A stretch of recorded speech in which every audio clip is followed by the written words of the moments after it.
नमस्कार. नमस्कार.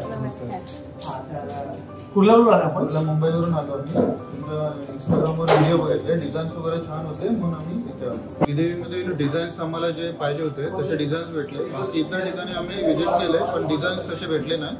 नवीन नवीन डिझाईन आणि लेटेस्ट डिझाईन आम्हाला इथे पॅटर्न्स वगैरे खूप चांगले बघायला भेटले. स्पेशली आम्ही मुंबईवरून इथे डिझाईन्स आणि पॅटर्न बघण्यासाठी आलो. आणि रेट्समध्ये तुम्ही खूप कॉपरेट केला, सपोर्ट केला, त्यासाठी थँक्यू. बाकी काही डिझाईन वगैरे कसे वाटले तुम्हाला? सगळं आवडलं आपल्याला? आता आपण जे पण पसंत केली तो पण खूप सुपर आणि एकदम ट्रेंडिंग मध्ये डिझाईन ती चालली आहे. अजून कशी काय खरेदी वगैरे असली नक्की नेक्स्ट टाइम 100% विजिट. थँक्यू.